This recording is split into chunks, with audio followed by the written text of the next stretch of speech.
Border 2 जब हमारे सामने आई थी तो हम सबको पता था ये फिल्म आपको नॉस्टैल्जिया हिट करवा करके पैसे कमाना चाहती है। टू बी ऑनेस्ट, इसका टीजर, इसका ट्रेलर दोनों ही देख करके ये बात साबित हो चुकी थी कि ये फिल्म बस कैश ग्रैब के लिए बनाई जा रही है, क्योंकि बॉर्डर 1 जो ओल्ड और ओजी है वो खुद में ही बहुत ही कंप्लीट मूवी है और उसको आगे बढ़ाने की कोई ज़रूरत नहीं थी। फिर भी बॉर्डर 2 आ रहा था तो इसका साफ मतलब है कि वो कैश ग्रैब के एक टेक्निक को खोज रहे थे। और इसका टीजर और ट्रेलर जिस तरीके से बनाया गया था वो हमें बहुत loud, over the top type कुछ लग रहा था, जैसे कि गदर 2 था। लेकिन जब मैंने देखी बॉर्डर 2 तो इट फील डिफरेंट, और आई एम श्योर जब आपने भी देखी होगी आपको भी थोड़ी अलग, थोड़ी डिफरेंट फील हुई होगी। वीडियो शुरू करने से पहले एक डिस्क्लेमर देना चाहूँगा कि मैं यहाँ पे तारीफ नहीं कर रहा हूँ। बॉर्डर 2 एक एवरेज मूवी है with average story line, with average acting and average VFX। Music वगैरह मैं जाऊंगा नहीं, और टू बी ऑनेस्ट अगर आपको नॉस्टैल्जिया नहीं चाहिए तो आप मत ही देखो।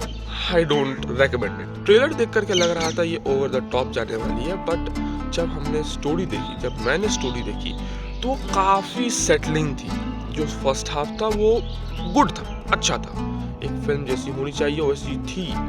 चीज़ों को बैकग्राउंड में सेटअप किया जा रहा था, लोगों के बीच के रिलेशंस को दिखाया जा रहा था, ताकि जब आपको गट पंच मिले तो आपको वो फील हो। फिल्म डायरेक्टर ने डिसीजन लिया होगा जब उनको ये प्रोजेक्ट मिला होगा, या वो बना रहे थे या उनको किसी ने हायर किया। जब भी उनको इस प्रोजेक्ट के बारे में और इस स्टार कास्ट के बारे में पता चला होगा तो उन्होंने डिसीजन लिया होगा। देखो, यहाँ पे एक over the top action film बनाना कोई बड़ी बात नहीं थी। आपके पास वॉर का एलिमेंट है, आपके पास सनी देओल जैसा एक्टर है, 3 यंग एक्टर है जो कि आप एक्शन करवाओगे तो वो जम के एक्शन करेंगे। आपके पास बजट है, आपके पास इंडिया वर्सेस पाकिस्तान वाला सेंटिमेंट है। कुछ भी रॉन्ग नहीं जाता अगर आप डायरेक्टर ये डिसाइड करते कि भैया मैं इसको ओवर द टॉप बनाऊंगा, मैं इसको बनाऊंगा कुछ ऐसा कि लोग देख के बोलेंगे वाह क्या बात है, 26 में तो दुनिया ख़त्म ही समझो।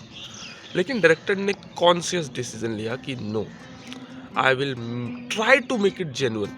मुझे लगता है कि उनका विचार होगा कि इसको बहुत जेन्युइन और रॉ रखा जाए, but as we all know कि जैसे आप सनी देओल को रॉ एक्टिंग करते नहीं देखना चाहते, मैं भी नहीं देखना चाहता। मैं चाहता हूँ कि वो जब भी स्क्रीन पे आए तो वो चिल्लाए, मैं चाहता हूँ कि वो जब भी स्क्रीन पे आए तो वो एकदम वायलेंट रहे। मैं उन्हें रॉ एक्टिंग करते हुए नहीं देखना चाहता। शायद प्रोड्यूसर ने भी यही दबाव बनाया होगा या एक्टर्स ने बनाया हो, आई डोंट नो, बट मुझे लगता है कि डायरेक्टर ने सोचा होगा कि मैं इसे एकदम जेनरिक और रॉ बनाऊंगा।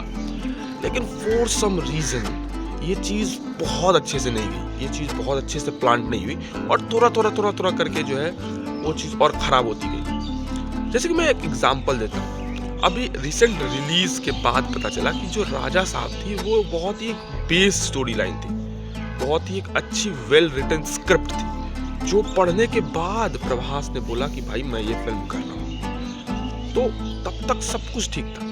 लेकिन जब प्रभास ऐड ऑन हुए और फिर धीरे धीरे शूटिंग चालू हुई तो उसमें बहुत सारी चीज़ें ऐड ऑन हुई। उसमें घोस्ट, मॉन्स्टर्स, टाइम ट्रैवल जैसा कुछ था, माइंड वाला गेम कुछ, टेनेट जैसा कुछ चल रहा है वहाँ पे, इंसेप्शंस, बहुत कुछ ऐड ऑन हो गया। VFX का खर्चा बढ़ गया, कुछ को निकाला गया, कुछ को और बढ़ाया गया, और एट द एंड जो हमारे सामने आया वो देखने लायक चीज़ नहीं है।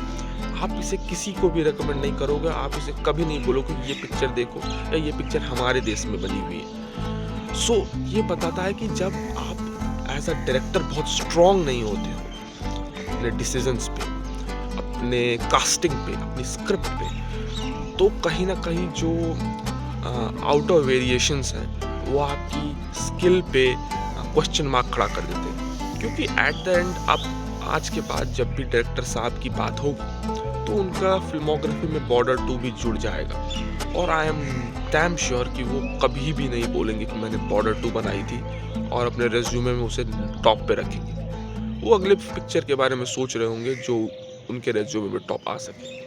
तो ये होता है एक चीज़, तो ये मेरा सबसे इम्पोर्टेंट पॉइंट था। तो कैसा लगा आपको? अगर आपने देखी है तो आप मुझे बताइए, और मैं मिलता हूँ आपसे किसी और वीडियो में। और मुझे 30 जनवरी का वेट है, क्योंकि माया सभा आ रहा है उस दिन, मर्दानी 3 आ रहा है, तो उसमें बढ़िया से बात करेंगे डिटेल में एकदम। तो तब तक के लिए जय हिंद, वंदे मातरम।